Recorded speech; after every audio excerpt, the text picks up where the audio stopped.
Party जिंदाबाद जिंदाबाद जिंदाबाद जिंदाबाद जिंदाबाद मंजू जाटव जिंदाबाद जिंदाबाद जिंदाबाद जिंदाबाद जिंदाबाद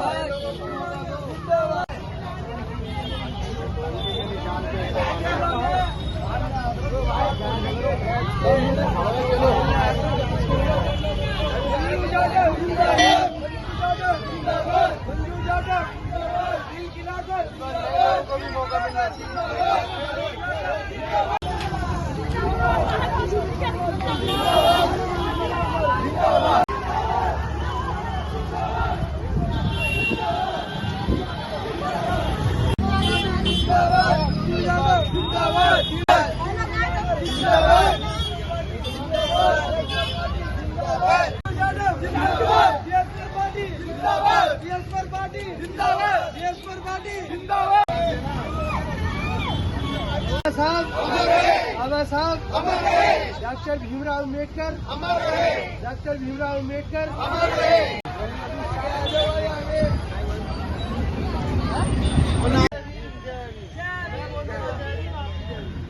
जय जय जय जय जय भीम जय भीम जय भीम जय जय जय जय जय भीम जय भीम जय भीम। मैं बोलूँगा बाबा साहब आप रहिए अमर रहिए। जिंदाबाद BS4 पार्टी जिंदाबाद BS4 पार्टी जिंदाबाद बाबा साहब BS4 पार्टी जिंदाबाद BS4 पार्टी जिंदाबाद मंजू जाटव जिंदाबाद मंजू जाटव जिंदाबाद। याद करना उस इंसान को जो आपको पहली बार खाटू लेके गया। याद है कि किसके साथ आप पहली बार खाटू गए थे? ये लाइन है उसके लिए। तकदीर बनाने वाले तकदीर बनाने वाले बाबा से मिलाने।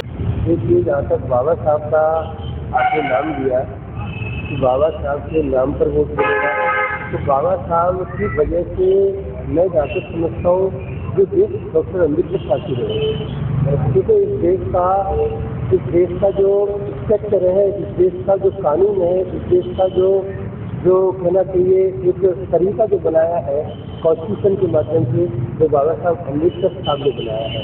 और बाबा साहब अम्बेडकर ने भी हमको अधिकार दिया है कि इस जगह पे आज हम पार्टी बना करके और पार्टी का काम कर रहे हैं, उनके मिशन को आगे बढ़ाने की कोशिश कर रहे हैं। तो मैं तो आप लोगों के बीच में एक बात जरूर रखना चाहूँगा कि इस देश में जो माहौल है इस देश का, उसे ना बिगाड़ा जाए। अगर देश का माहौल खराब होगा तो हमारा देश खराब होगा, देश खराब होगा तो हालात कंडीशन ठीक नहीं रहेगी, एक दूसरे के साथ में मन मुटाव होगा और एक दूसरे के साथ में हम लड़ने का एक माहौल बनेगा, वो ठीक नहीं है। अगर जो सरकारें बनती हैं या जो सरकारें बनाई जाती हैं, वो सरकारों की ड्यूटी है कि वो आपस में भाईचारा बना करके और डेमोक्रेसी को वास्तव में एक डेमोक्रेसी का रूप लेकर के इस तरीके से जो आज माहौल बनाया गया है, देखो आप देखिएगा ये बहुत गलत बात है कि बाबा साहब अम्बेडकर साहब ने इस देश का एक आपके बीच में एक डॉक्यूमेंट संविधान के रूप में दिया और उस बाबा साहब अम्बेडकर साहब की मूर्ति को इस पार्लियामेंट से हटा दिया गया। ये अनादर वाली बात है। इस देश में पूरे देश के अंदर आपने देखा होगा जो अम्बेडकर साहब को मानने वाले लोग हैं उनके अंदर रोष है। आज हो सकता है कि वो किसी वजह से एक जगह नहीं आ पा रहे हैं, अगर वो एक जगह आए तो फिर थोड़ा सा प्रॉब्लम क्रिएट होगी। लिहाजा मेरा तो यही आग्रह है कि जो लोग सरकार में हैं उन लोगों को ना ऐसी टीका टिप्पणी करनी चाहिए, क्योंकि संविधान बनाना हम अपने घर का ढांचा नहीं बना पाते, घर का एक महीने का अपना बजट नहीं बना पाते, संविधान बनाना तो बहुत बड़ी बात है। तो अगर हम दुनिया जब ये चाहे वो कैम्ब्रिज हो, ऑक्सफोर्ड हो, दुनिया के लेवल पर बाबा साहब को माना जा रहा है, उनके काम की वजह से माना जा रहा है, उनकी मेहनत की वजह से माना जा रहा है। उन्होंने एक ढांचा बनाया है कि सामाजिक स्ट्रक्चर, धार्मिक स्ट्रक्चर और आर्थिक स्ट्रक्चर एक देश में बना रहे हैं। तो मैं यही आप लोगों के बीच में बात करना चाहूँगा कि जो भी हमारे समाज के लोग हैं, जो भी बहुजन समाज के लोग हैं, आपस में तालमेल बना करके बहुजन शोषित समाज संघर्ष समता पार्टी के साथ वो खड़े हों और खड़े होकर के इस मिशन को, ये मिशनरी काम है जो कोई बाबा साहब ने कहा था कि हम लोगों को जो वोट का अधिकार मिला है, इस वोट के अधिकार के माध्यम से जो हमारा बहुजन समाज है वो एक जगह आए, कामगार समाज है एक जगह आए और सरकार बनाए,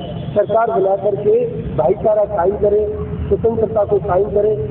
लड़ाई झगड़ा या देश में किसी ये जो चल रहा है ये माहौल ठीक नहीं है।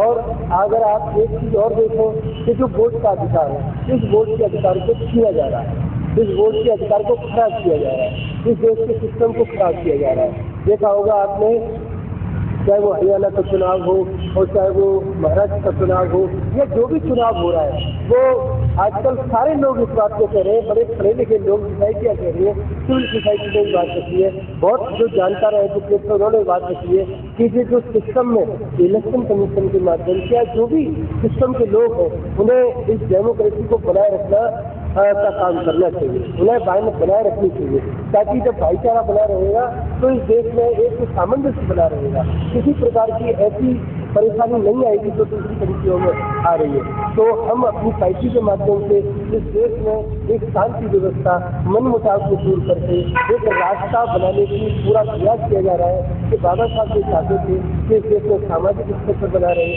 आर्थिक स्ट्रक्चर बना रहे और राजनीतिक स्ट्रक्चर भी बना रहे। तो आज इस देश में मैं जहाँ तक समझ रहा हूँ, इस समय जो काम किया जा रहा है वो काम ये बिल्कुल संविधान के एक अंगित किया जा रहा है और जो लोग काम कर रहे हैं संविधान के अंगित, उन्हें ये ध्यान रखना चाहिए।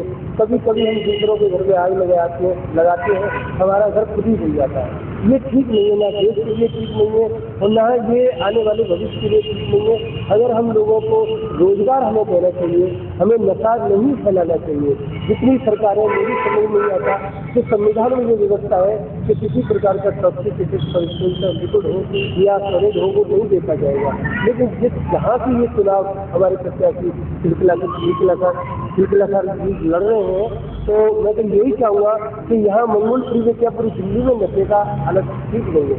तो मेरा ये गुजारिश है जिससे मंगोलपुरी वासियों से कि ये BS4 पार्टी के जो प्रत्याशी निकलाकर दी है उनका वोट दे करके, सपोर्ट दे करके सहयोग करें। युवा ये कैंडिडेट है, इस कैंडिडेट को आप जिता करके ज़्यादा नहीं तो ये मंगोलपुरी की देख जरूर करेंगे। ये देश में तो काम करेंगे, दिल्ली में काम करेंगे, लेकिन ये मंगोलपुरी के बच्चों को नशे से बचाने की कोशिश करेंगे। आप लोगों को हमारी गुजारिश है सारे वोटरों से कि आने वाले समय के लिए हमारे BS4 पार्टी के कैंडिडेट को आप जिताएं, जिता करके भारी बहुमत से वोट को करती है और क्यों खिलखिला कर जो है मंगोलपुरी का। देखिए, BS4 पार्टी ये समाज में जो इसका माहौल बना हुआ है तो उसके लिए बनाई ताकि लोगों को एक ऐसा मंच मिले जहाँ पे वो अपनी बात रख सके। बहुजन समाज में ऐसे बोला तो बहुत जाता है कि ये पार्टी है वो पार्टी है, लेकिन अगर सही से देखा जाए तो इस समय कोई भी पार्टी ऐसी नहीं है जो दलित समाज, बहुजन समाज के लिए बोल रही है। अल्लाह मचाने से तो कुछ मिलेगा नहीं, लेकिन बेसिक काम जो हमारे महापुरुषों ने करा है, जो जमीनी स्तर पे काम करा है, वो कोई भी नहीं कर रहा। बहुजन समाज के लिए कोई भी वो काम नहीं कर रहा जो जमीनी स्तर पर होना चाहिए। तो सबसे पहले तो ये पार्टी का जो हमने बनाने का सोचा तो वो यही कारण है कि एक मंच तो ऐसा हो जहाँ ईमानदारी हो, जहाँ लोगों की परेशानी, हमारे बहुजन समाज की परेशानी को रखा जा सके ईमानदारी। दूसरी बात कि हमने खिलखिलाकर जी को क्यों प्रत्याशी बनाया मंगोलपुरी विधानसभा से, तो हम इनका काम पहले देख चुके हैं। ऐसा नहीं है कि पहली बार हमने इन्हें विधानसभा में टिकट दी है, लोकसभा भी लड़ चुके हैं वो, और पूरी ईमानदारी से वो काम कर रहे हैं। और वो ये नहीं कि सिर्फ विधानसभा में ही कर रहे हैं, वो बाकी जगह पे भी जाते हैं, वहाँ भी काम कर रहे हैं।